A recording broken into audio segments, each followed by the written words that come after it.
Welcome to the IVM Podcast Network. All right, please note that the language and ideas presented on the show might not be suitable for everyone. If you're under 18, make sure your mom isn't around. If you're over 80, why is your mom around?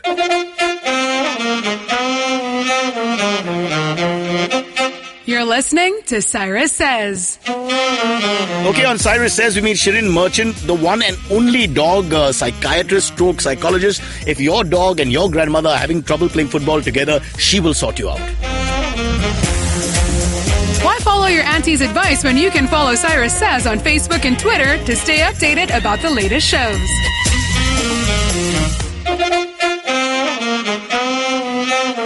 Okay, I've got a huge problem with people who come up and start telling me you've lost weight. Why do you presume that people want to hear these words, you've lost weight? I hate the idea of being told I've lost weight. I never want to hear it ever. So please, if you're out there and you meet me, never say you've lost weight. And by the way, in any case, it's not like you really care whether the person lost weight. You think you're doing them a favor by saying you've lost weight. So don't say you've lost weight. It means nothing. Alright, just don't say anything. In fact, I think there's too much connection in the world. Don't say hello. Just move on. It's called Cyrus Says. And that's what Cyrus says. Alright. There are only 3 or 4 professions in the world which I totally respect. Of course, that means nothing. And of the 3 or 4, 2 are adult erotic dancer professions which I can't get into for reasons beyond my control. And the other 2 are to do with dogs. All right. If you look after dogs or you're interested in helping dogs, you're propagating the culture of dogs, you're my friend for life. And today we have on the show a wonderful lady called Shirin Merchant, who apparently is the only dog psychiatrist. Shirin, please correct me if I'm wrong, and that would be great if you could. Dog psychiatrist in India. Is this true? No, there are many more other dog psychologists. Okay, let's lie then and say it's true. How many? But I'm the only qualified one. What does that mean? So I'm the only others are Ayurvedic dog psychiatrists. So. No. Some of them are certified, so they're not all quacks. Dog psychology today is a proper scientific profession, but I'm the only one that is externally certified. Okay, let me just understand this. So these guys go online, do a 2-day course online and get a certificate. Is it that? No. They attend my courses, which help them take this up as a profession. So they are indirectly certified by you? By me, yeah. Oh, so you're like the top dog here. You're like the boss. And behind them, hate to use the pun. And then below that is the next generation of... First, let's clarify psychologist vis-a-vis psychiatrist. So what is the right word? It's more like a... Dog behaviorist is the correct term. Okay, let's start the whole show again. Welcome to the show. Shirin Merchant, dog behaviorist, a stroke psychiatrist, psychologist, the first of the kind in the country and perhaps in Asia. We'll just go with that. Don't answer. It just sounds great. Okay, Shirin, I want to start now in the beginning. We all have the similar backgrounds, those who grow up with dogs, etc., etc. So obviously that's part of it. I right now have a dog, an Alibag hound, I like to call her. I don't like the word stray, to be honest. And her name is Mary, named by my daughter. And she's got this peculiar behavior pattern, which I wanted to ask you, although we shouldn't, because that becomes like a personal thing that you're doing on an interview show for free. But what the hell, corruption's part of this Indian psyche. So her problem is that when she's sleeping, whoever she's sleeping next to, she just growls at anybody who enters or tries to pat her, you know. And this is continuing from the time we brought her, which was like 4 or 5 weeks old. She doesn't really do anything, but she just keeps growling in this aggressive manner. She growls at the person she's sleeping next to? No. Or the person who enters? She's protective of the person she's sleeping next to, or whoever's with her. And whoever enters, she growls. And it's the same. It's just us 20,000 people who live in the same house. Typical Mumbai family. So she's not protecting the person. Then? It would be something that we'd call as status by association. When she knows somebody is around her, she gets a false sense of bravado to growl at other people and keep them at bay. What's probably happening is the person who's sleeping next to her puts their hand and says, "It's okay, Mary, don't do that." Yeah, they do so that. she feels that y'all are a team together, and then she can take on the other person. She also likes to sleep right next to the person, as in body touch. Yeah. She always does that. So kind of new research, not proven research, but it shows that when dogs do that, they're kind of claiming ownership to us when they rub on us or sit on our feet. Right. So but it's different. So once she's with my dad, once she's with my mom, once she's with me. Yeah. So then she targets whoever else comes in. Whoever else. So the best thing to do is when she growls next time, whoever's sleeping next to her, sitting next to her, abruptly get up and walk away. You'll just see the growling will go. Abruptly get up, the person and walk away. So they have to tell her, basically, if you're going to behave like this, you're on your own. I'm not going to be a part of this. Okay, I thought I'd bring this malicious man who lives on the ground floor who nobody likes in. Well, then you can use and then him, allow her to keep taking it further, hopefully. I thought that would be a better way to go, because why kill a certain spirit as well? But it's really odd because we've always had German Shepherds and the behavior has always been very sort of predictable, to be honest. And with this as I said, Alibag Hound, we found this new trend. Also, not that quick to listen, not that quick to... Very intelligent. But if it's an Indian breed, then they're far smarter than us. They are far smarter, and I think it's already decided in the hierarchy she's on top, so it's going to be difficult to change that. Okay, leave our personal Mary isms aside, and let's get back to you. Tell us about your background. Did you grow up with a lot of dogs? Always. Born in a house with dogs. Everybody in my family loves dogs. My grandmother used to help me smuggle dogs into the house. So How it sweet. was just... Yeah. I have and a then policy... she used to hide them in her bed for me. The Great Danes, I presume? No, little puppy. She did cover them. Yeah, it's amazing how everybody has similar tales of bringing home dogs from the road, bringing home kittens, dogs. Yeah. If somebody brings their dog home, you don't let them go. I remember a gentleman when I was a young boy, brought a 4-month-old German Shepherd home, and I cried and cried and cried when he went back. He only came for an hour. It was really sad. I was like, can't we exchange mom or dad or, my sister? But that didn't work, sadly, at that point. So you grew up with the typical dog culture, so to speak. I want to ask you a question here. Is it wrong to attack people who don't like dogs? Sometimes I feel very violent tendencies towards, especially little children who cringe. Is it wrong for me to suffocate a 5-year-old child because they Of course it is. cringe? Oh, damn. Of course it is. I don't know. I Why thought it don't was you naturally instead correct. educate them? But when the mother snatched the child away... Well, then and you can suffocate the mother, not the child. Some of the mothers are pretty, so I have to also look at my target audience. No, but jokes apart, this maybe I'm wrong here, but is it that the mothers and fathers in urban India give this wrong impression of animals, not just dogs? Of course they see a goat, they just pull the child, and I think from there the child seems to be tentative. Of course. So then we pick up on what we learn from our parents, which is why one of the things that we do, which is me, my students, we go into schools and we educate children and we teach them why they don't need to be afraid of dogs, why they don't need to hurt dogs. We teach them so much. And I find this huge change when I was growing up in the 80s. I'm an old man, Shirin, I'm 5 years older than you. I found that all the girls in my class, we are a co-ed class, were all very animal friendly, and 3-4 of us boys, not so many boys. But now I find even the girls, I don't want to be sexist about it, don't seem to have that maternal, caring, curious instinct that the girls of my generation had. 50% of them are just scared. They won't pat a dog at home. You're just meeting the wrong girls now. No, I just think a whole generation has become disconnected from animals. I just feel that. Well, with all this new age technology and things, it is there, We see it in our kids, don't we? They're more on the iPad or whatever. They're not really going out into the world like we did. Yeah, and that natural curiosity when you pass a cow. We have a lovely country where you can see a cow on Marine Drive walking around. I mean, it's so beautiful. Yeah. My brother-in-law nearly shot himself in the head. He was like, am I in Texas? There are 2 cows here.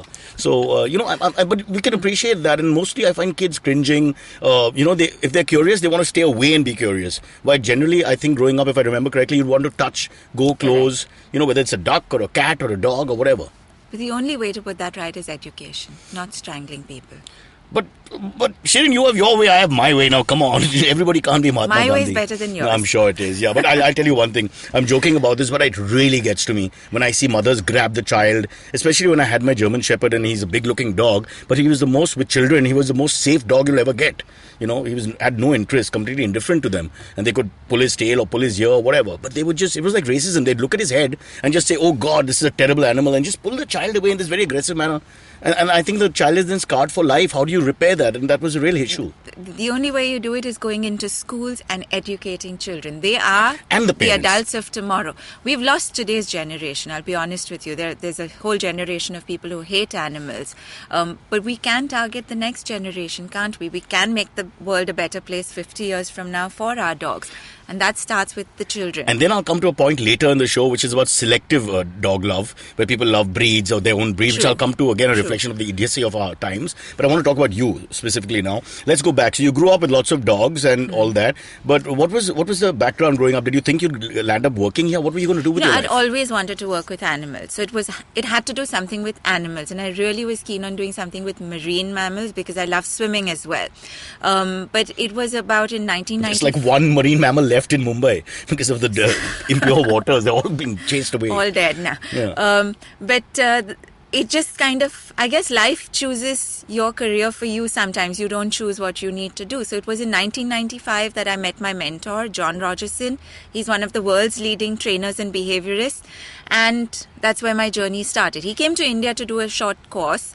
And then he said, you've got to come back to England if you want to do more of this. So I went back to England. I stayed for 4 years, studied.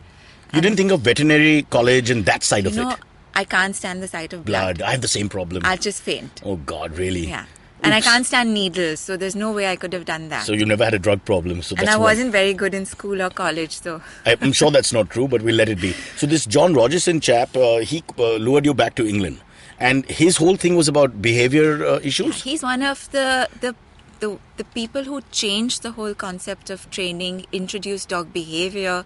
So he's one of the, how would I put it, godfathers of the industry today. Okay, now, just for people out there who are listening to the show and are probably finding this a little flippant also, in a sense that you really have people who look at behavior. There are a lot of people who think like that. Just let us understand the concept of what you do exactly.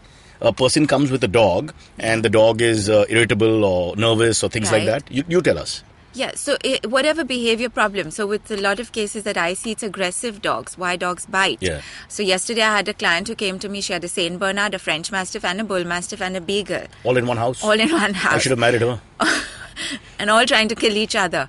So, a lot of people think, oh, this is like, I don't lay the dog down on the couch and ask if his mother was cruel to it as a puppy. Mm-hmm. There's a proper scientific background to working with dog psychology. Mm-hmm. So a lot of studies done and we do it in a proper scientific manner. Just to take this particular case, I'm very intrigued. So they have 4 dogs of different sizes. How is it possible they could actually kill each other if left alone? So they have tried to, and the damage has been pretty bad, great till now, which is why she came to me for help. So you have to take each dog individually and deal with them separately? It depends on what the situation is. Sometimes I get dogs that want to kill people, some want to kill other dogs, some want to kill cats, some hate the sight of children, some don't want to eat, some toilet on somebody's bed when they go out, some cry when they're left alone. So it's a wide range. So you're like a dog whisperer. Okay, whisperer doesn't exist. I don't whisper anything into the dog's ear. I can't read a dog's mind. And I'm terrible at any of this communication. So you're not very happy with the dog whisperer of America, who will still remain unmentioned. No, I just want to know, is that like a fraud? Well, it's his whatever title or nickname, but I don't believe. But that's for TV purposes, isn't it? Come on. Yeah. His methods are different from mine. I don't want to use. They also don't show us exactly what happens. Well, as you would know, you've done TV shows. A lot gets edited, doesn't it? Absolutely, and then you show the dog in a better frame of mind, and we don't exactly. I'm always worried whether force was used and these kind of things. Well, he does use force. Yeah. So which I don't like to use because there are kinder methods. Then why hurt a dog? Right.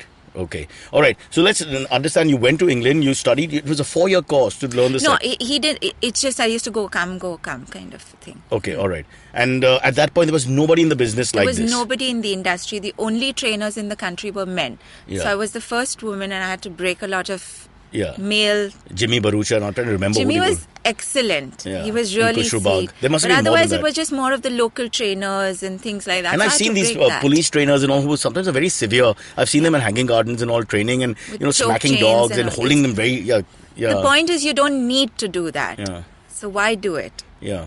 All right. Let's understand when you come back what happens. Let's look at your journey now. You finished this course up and down as many times or whatever. You get some sort of degree. Am I right?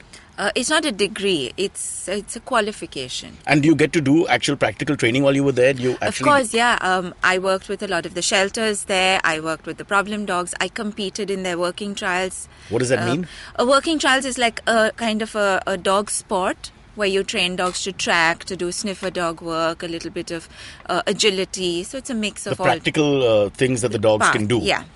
Related mostly to police work, is it?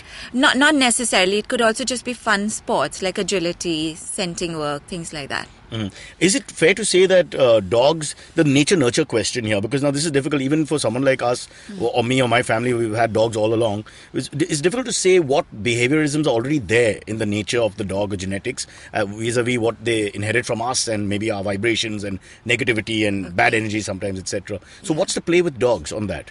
Well, one is you'd look at something called innate behaviors. Innate is something that the dog would inherit, which would include the way he would look, a lot of his temperament. So we know aggression is genetically passed on. So if the parents were aggressive, this dog would be aggressive. So Mary is aggressive because my dad's aggressive, is it? Unless your dad gave... I think he did. We weren't there. Okay. But be careful. Her name is Mary. I don't want any trouble. No letters. You don't want your dad coming after me. He won't have a problem. He'll be happiest if puppies were his real children. I don't think it's an honor. Sorry. But they inherit a lot. So, and that is something you can't change. So if somebody comes to me and says, here's this German Shepherd and I don't like his ears standing up. And I also don't like that he's slightly aggressive when he gets to 10 months of age. He's slightly possessive. Well, that's part of his breed. He's inherited that and you can't take that away. You can't cure that. You can't throw that out. You have to work with it. What about these bad stereotypes that are given to breeds? Like, say, the pit bull. Is the pit bull really a bad dog? And is the Rottweiler really a dangerous dog? I think you had a Rottweiler. We've had 3 Rottweilers, and they've all been absolute darlings. It's not like there's any bad dog as such. If there is a breed that is what we'd call as bad, it was created by us, humans. We've created it. We've channeled it to be what it is today, and we then continue to breed from those dogs. But is it possible to take a pit bull from birth and rear him in a very gentle, timid sort of environment, and him not be a pit bull? As long as the genetics are clear. If you've got any aggression from either of the parents, then no matter what you do, you're going to see a bit of that coming up. But aggression is okay. I'm saying unprovoked aggression, as some people claim with certain breeds. Yeah, that's where my job would come in. No dog ever gets up and says, today's the day I'm going to bite. There has to have been a pattern of learning for him to have bitten. No dog wants to bite. They see it as the last resort. And there's a lot of thought process that a dog would go through before he decides to bite. As I said, no dog would just wake up and say, today I'll bite.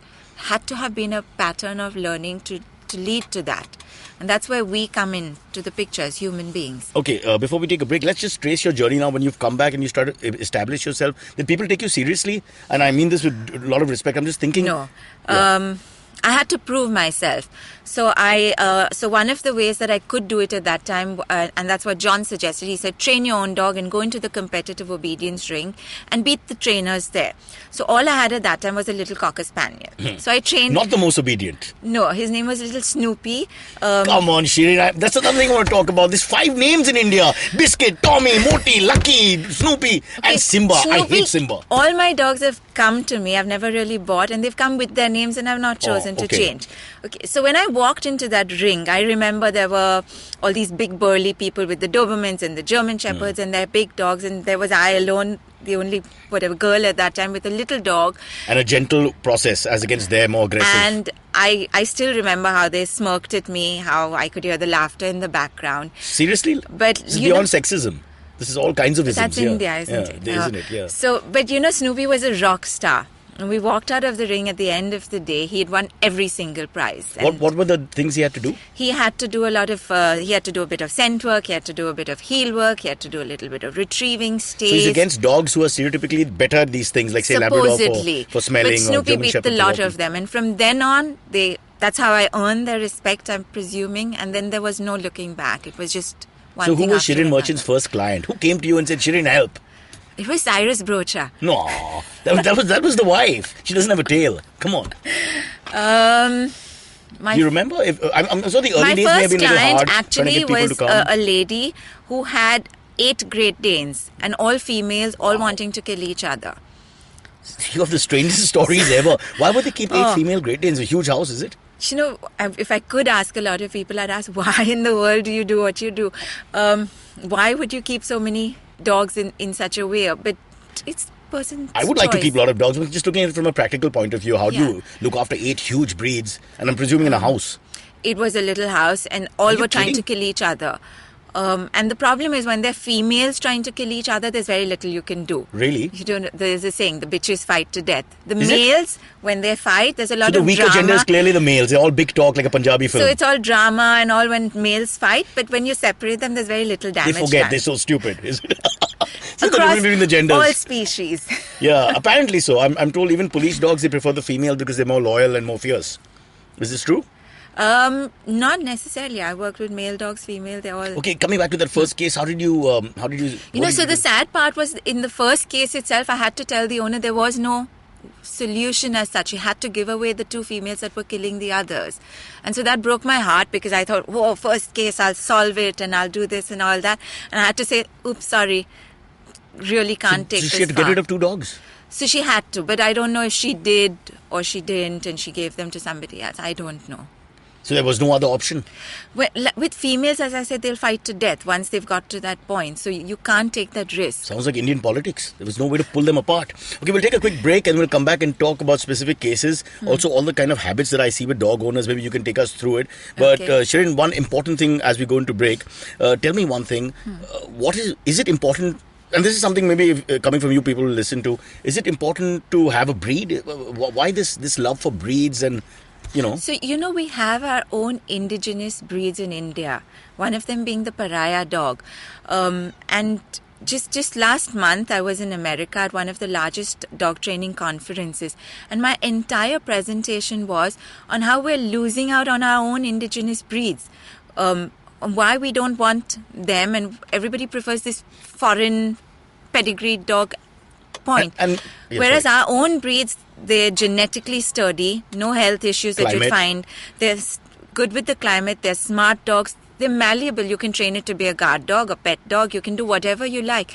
And they're the quickest dogs that you can ever have. And I've also noticed there are 2-3 strains, at least in our part of the world. For example, with the high waist, the one that we've got, Mary, seems to have some sort of greyhound or caravan hound influence. Yeah, so it could be, and the caravan hound is also part of it's the Mudhol or the caravan. Mudhol, yeah, exactly. As we call it. It's also part of our Indian breeds. And she's really quick. And we have some beautiful breeds, and why are we not looking at them? And why are we going after the... But this is something we'll come back and talk about, because this is something to do with the human psyche, I think in India at least, where we prefer everything is everything foreign labeled, Yeah. and the whole caste system at the back, It's literally like that.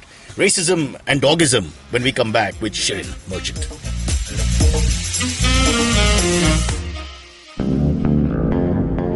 Hi, I'm Amit Verma, the host of the weekly podcast The Seen and the Unseen. In my show, I examine the seen effects and the unintended consequences of public policy and private action. I show how policies meant to help the poor often end up hurting the poor. I've done episodes so far on demonetization, GST, surgical strikes, immigration and MRP. And I will continue my forensic assault on the truth in the weeks to come. Catch the show every Monday on the IVM Podcast app or any other podcasting app that you prefer. Or visit seenunseen.in for all the latest updates. Yep, with Shirin Merchant here, I'm going to discuss very important issues, at least for me, which is how to get dogs to be happier. One way is to get rid of some of our people.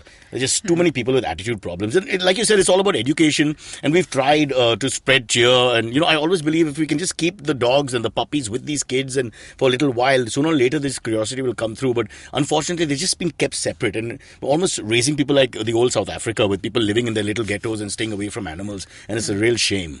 But Shirin, come on, let's now talk about the positive things that have happened with the kind of business you're in. Tell us some nice incidents where you've brought happiness to a family. What are the typical sort of things that happen with the dogs when they come to you? Okay, so with a lot of cases where it could, and mostly it's rescue dogs today that people take in. They think they're doing the dogs a favor, but then sometimes they struggle because they can't understand the dog can't understand So when you say them. rescue, you mean a fully 1 year, 2-year-old dog? It could be, or it could be a rescue puppy that they've picked up and adopted from either a shelter or from the street or any of that. A lot of people today are keeping dogs because they just think that's how it should be and money is no issue. But they don't understand that dogs are kind of like children. You need to put in time, effort, you have to have the patience, you have to work with them and bring them up nicely. Otherwise you'll have a brat. So what my job is technically is to bridge the gap that's between the dog and the owner. And often once you do that, you just kind of see that Is there an epidemic of parents, of families, middle class and upper middle class people giving their hired help the dogs? That's what I call them, because I walk the dog and I'm only talking to people who can't pronounce the dogs' names. Yeah, we had this guy at the Ovals, sorry to button, but I don't know if you remember this dog. The dog's name, I thought, was GS. All right, so for 15, 20 days, I was calling him GS, this lab, and patting him. And then finally on a Sunday, the owner comes with the dog, and I go, GS, and he says, what are you saying? It's Zeus. I said, you got to name him Zeus, then tell Raju, the guy who walks. I mean, you can't do that. It's so cruel. That is true. But this is a big problem I see in the city, especially in a place like Bombay. I think the culture comes from the fact that when we have children, you go and get a maid to bring up the child. And I can't seem to get that. And so now the culture is people call me and say, I'm going to get a dog and I'm looking for a person who take care of the dog. Just like how they get the maid. And they can't seem to understand that that's not the way you'd bring up a dog Except or a child. Except in the case of the husband. Then you can keep someone to look after the husband. I understand that, but you're right. Dog and child. Why does this happen? It's scary. Why don't they want to nurture their own dogs? I mean, that's the whole idea why of don't they having a want to dog. nurture their own children? Yeah, both cases. For me, I don't differentiate. So the thing is, it's part of the culture, right? Just to get hired help because it's so easily available. But then why keep the dog? I don't understand. I try to get in the mindset of some of the people I know, and since they never walk their dog, don't give quality time to the dog in the day, even for 15 minutes. Correct. Why do they keep the dog? It's a good question. I think it's sometimes for the status, or sometimes they think whatever, it fulfills certain parts of their life which are not fulfilled in other ways. But honestly, when people talk to me, so I had a friend who said, listen, I want this exotic breed and I want to bring it into the country. So to deter him, because his wife's not a dog lover, I said, listen, it's really expensive and you can't. He said, fine, can you find me a way to get 2 of them? So I said, honestly, what are you going to do with 2? He said, fine, I'll just hire 2 people to take care of the 2 dogs. And you can try and explain to people. So the funny thing is I get a lot of people who call me up and say, oh, you're an expert. I've heard of you so highly. I'm calling you to ask you for your opinion. And at the end of the phone call, they just go and do exactly what they want. They've not taken my opinion. When I tell them, don't get a dog home. You really shouldn't be getting a dog at all. They say, fine, okay, do you yet know where I can get a beagle from? And I'm like, didn't you hear a word I've said? But it's amazing because I heard this story in South Mumbai about a lady who's a rich family who kept a small pug, and the pug got run over. And I'm not blaming the hired help, but I'm just thinking sometimes when it's not really your dog, you're not bonded, it's just a job you're doing. So he's chatting, and I see this all the time. They're chatting, the dog's just pulling. Yeah. He's peeing, and you don't even know, and you're pulling him off. He's doing his potty, you're pulling him off. It happens all the time. So I'm just thinking deep down, you've just kept the dog, and it's like a second-hand thing for everybody. So it's not a living thing to these people. It's more like one of your fancy cars or whatever that you've got. So do you ever actually tell them that maybe when they come with the dog and you see the bonding is not there, do you actually tell them all that? How do you deal with that? Is it a little uncomfortable to tell someone? I do tell them that. I try to be as tactful as I possibly can. But sometimes I see that they'll take the advice and they'll go back and they'll do exactly what's convenient to them.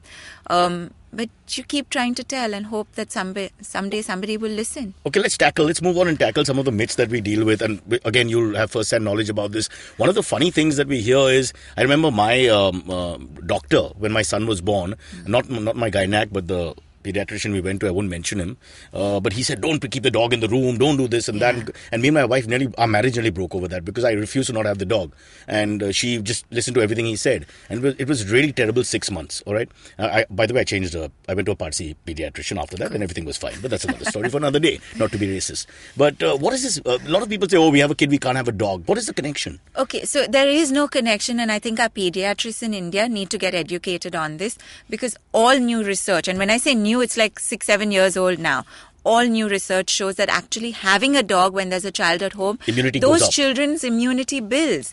They're actually better. And I think the study was carried out at one of the big universities, Harvard or Stanford. So it's not some out-of-the-way study. Yeah, and it's amazing because I've had grown up with dogs from early childhood, and I'm trying to think that, there's so many people who have. It's not like they've just fallen apart because of that. That's true. And this selective loving is caused in the family, and, you make the pack into different, like a caste system, which I'm totally against. And It's all the fault of these silly doctors. I would like to shoot them, but apparently that's again the wrong technique, so we'll try and educate them. But it's really sad. They charge you 5,000 rupees a pop, and they tell you all this and separate families. That's true. I really think before they speak about an area that they're not knowledgeable about, they should educate themselves. And there seems to be a prejudice, okay, animal, dangerous, keep away. It's just the way you can tell immediately the guy has no connection with animals. So it's not like he's speaking, as you said, from a point of view of understanding and knowing the subject. He's just talking about his side, which is asthma will happen. And it's all rubbish. It's rubbish, totally rubbish. All right, you yourself have children, right? Yes, absolutely. And everybody lives happily together. One of the first people to meet my kids when they came into the house was the dog. Mm-hmm. Yeah, and it's a big difference. She met them before my parents did. Rightly so. I have so many nice stories like that. I remember standing with my son, and one of these NDTV newscasters had passed outside the Oval and stopped the big van and came and said, "What's his name?" And I said, "Mikhail." And he said, "No, not his name, the dog."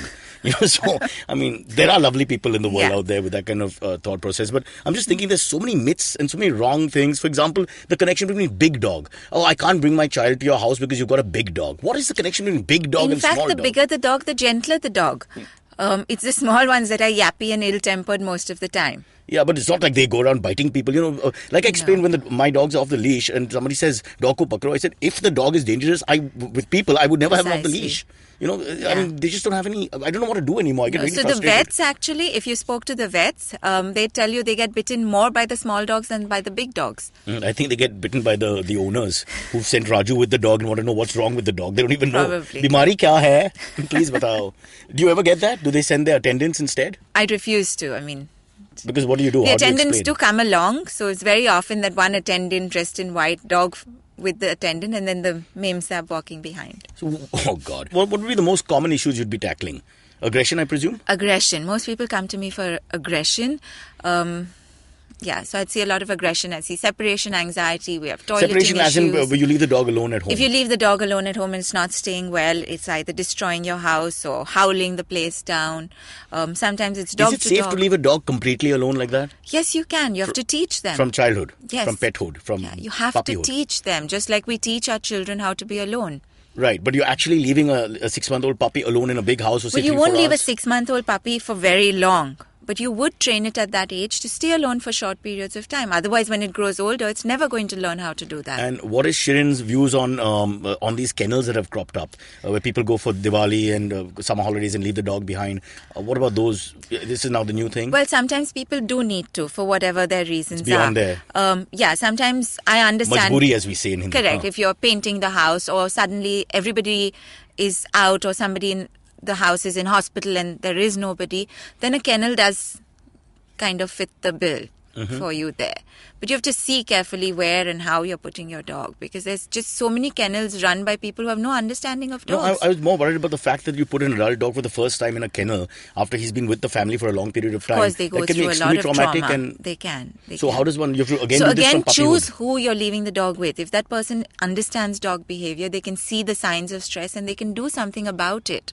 But if it's somebody who's just doing it for the money because it's a lucrative business, then your dog's just going to suffer. I think the owner should spend 1 month in the kennel and understand what it's like to be the dog separated from the family. Of course, there'll be enough husbands who will happily do it, but that's another story. But I'm just thinking you should walk a mile in the dog's nails to True. understand what's going on. What about the whole Diwali cracker thing? This drives us absolutely mad. I mean, I had a big fight on 5 days after Diwali completed. That was Thursday morning, early morning. These guys were blowing up their so-called bombs and what have you, and the dogs going berserk all across the lane. It's just so I do run a campaign every festive season, because now it's no longer Diwali, right? We have Ganpati and they're bursting crackers. Yeah, or India match or something. I mean, correct. It's just crackers blowing up your money, technically, is how I see it.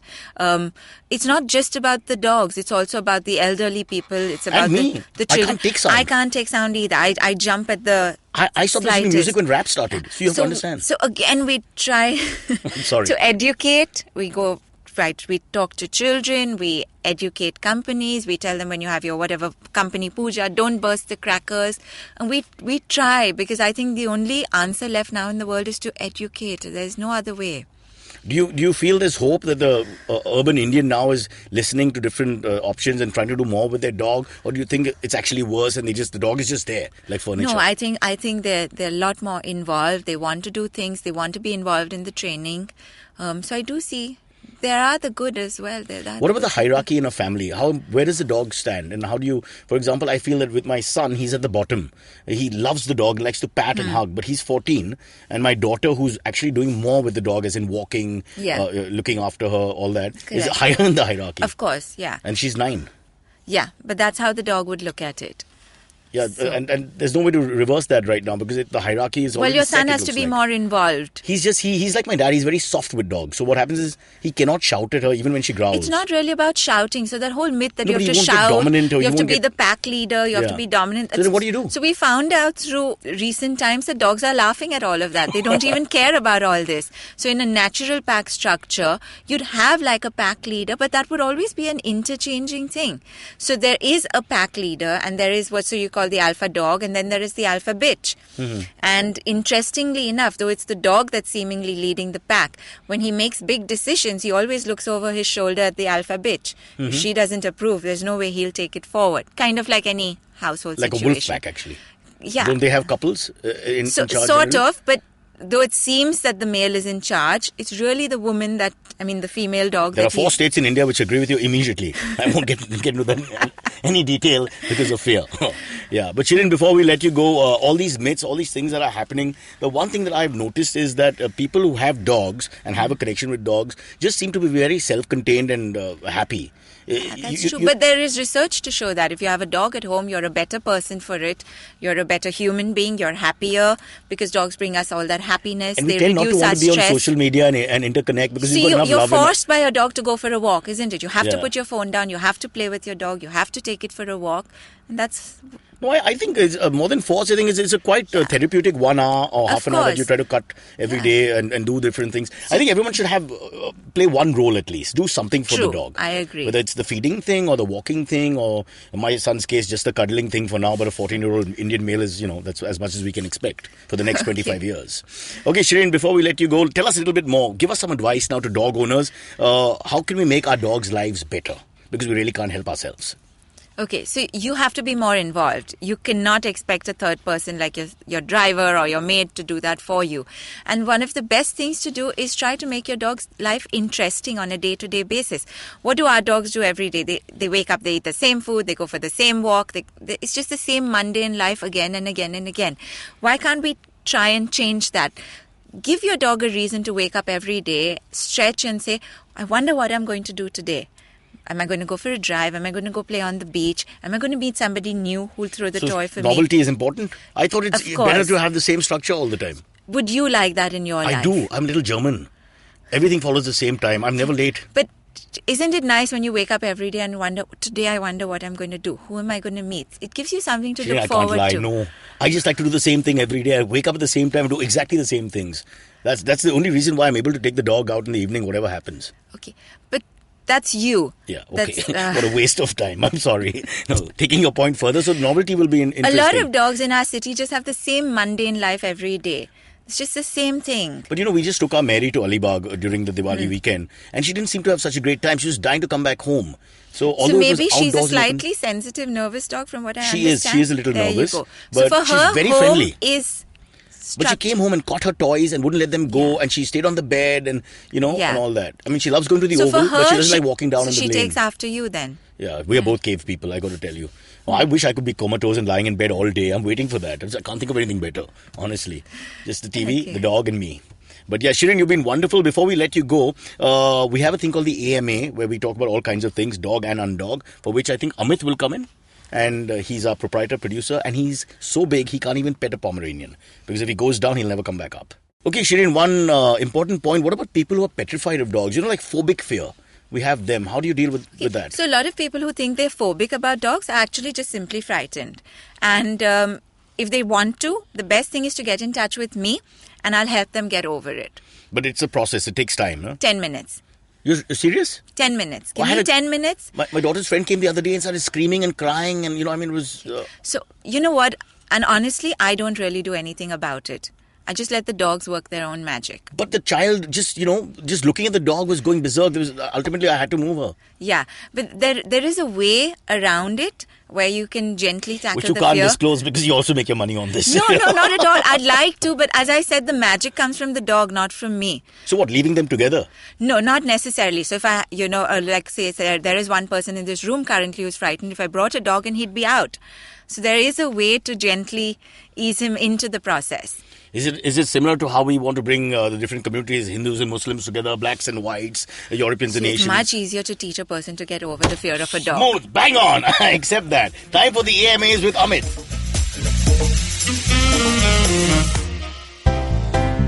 Hello there, my name is Naveen Narona, and as a gay person in India, I get asked a lot of stupid questions. Beta, is it LGBT or eligibility? How do two men procreate? Bro, is Grindr better than Tinder or what? We answer all these questions and much more on my podcast, Keeping It Queer, where I talk to individuals from the LGBT community in India and learn about their personal stories. Catch all the episodes on the IVM podcast app or any other podcasting app you like. Till then, keep it queer.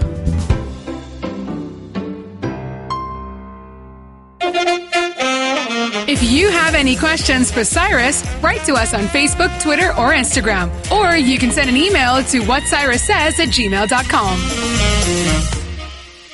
Yeah, Amit. Yeah, so actually, I'd just like to ask, you spoke about kids, right, in terms of like how you get kids over that, but what about older people? Like my mom is scared, I don't know if scare is the right word, but I mean, like, giant woman feels like dog pet, not in house kind of thing, Right. That thing. And my brother's in-laws in the US have 2 dogs, and it's a constant kind of struggle. She won't enter the house?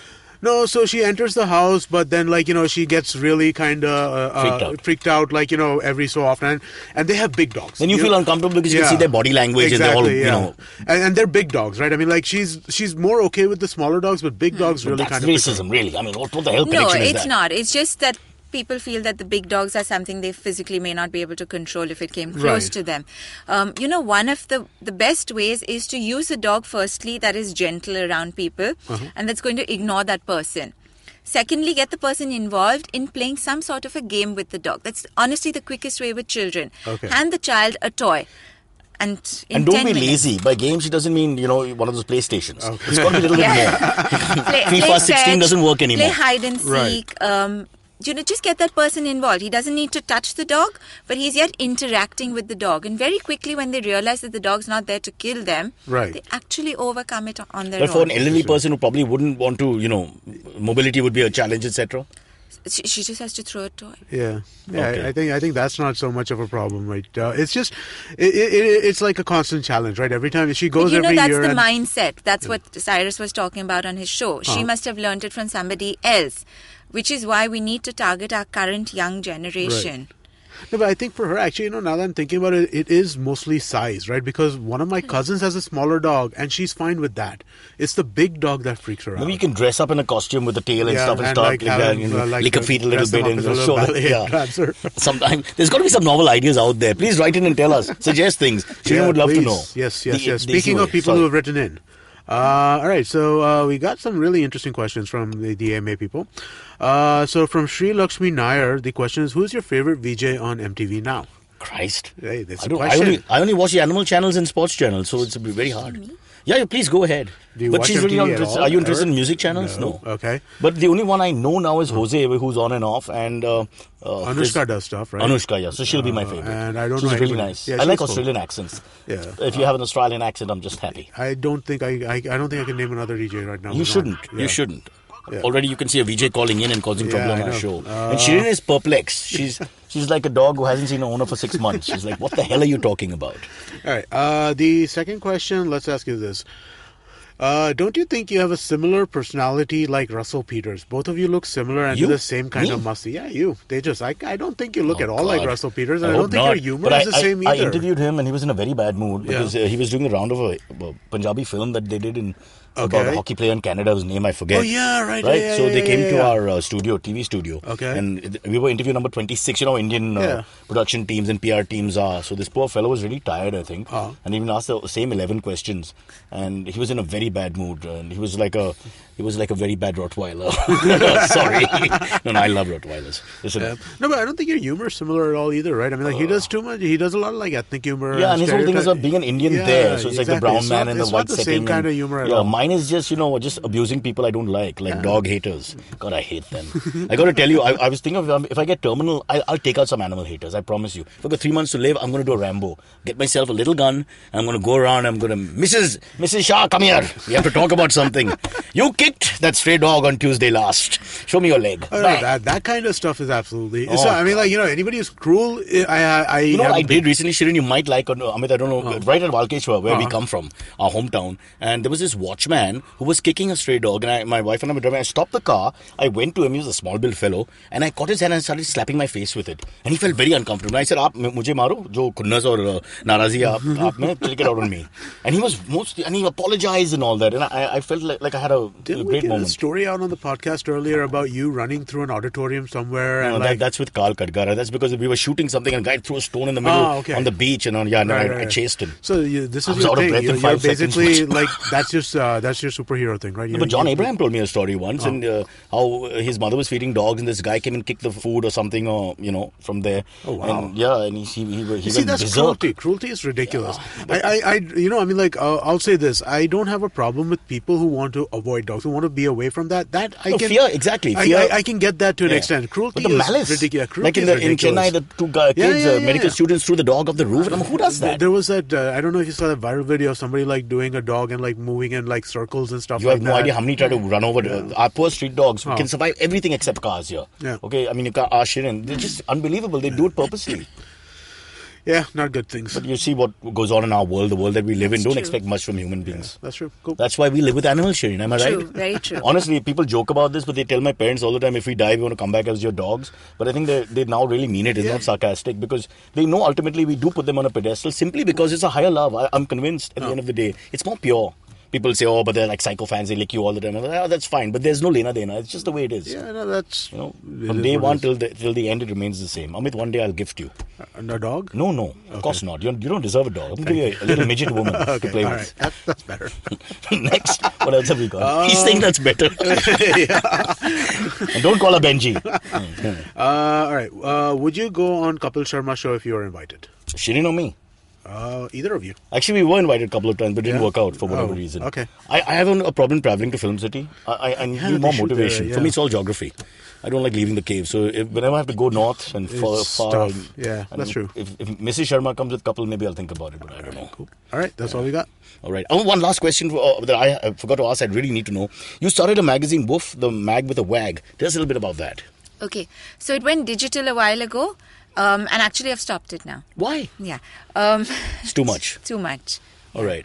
But do you think these things help, these newsletters and dog letters and all, connecting people? With the internet and everybody freely accessing it, there's enough out there. There is more than enough out there. So, do people do meetups over here like that? Do they use that kind of stuff? I know that's a big thing in the US, where they organize meetups of like dog owners together. Yeah, there are tons in Bombay and more so in Bangalore. Lots of all that. And Shirin, we've had so many of these melas where we've tried to have dogs adopted, various NGOs. The problem with that is a lot of them get adopted in emotional moments and then come back. That's true. Which is why it needs to be done carefully.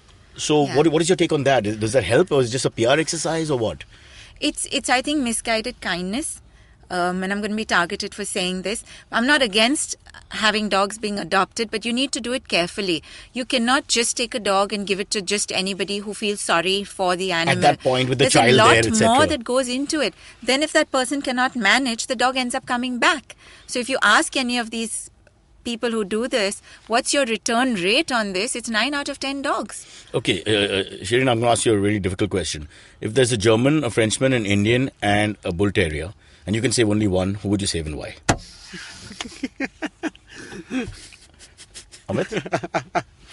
I'd save the Bull Terrier. Bull Terrier. You'll be German, right? You love the Germans. No, I don't know the answer to that, but it definitely, the Bull Terrier would be last on the list. The Indian? I don't know who I would pick. I really don't. But listen, I believe in the food chain.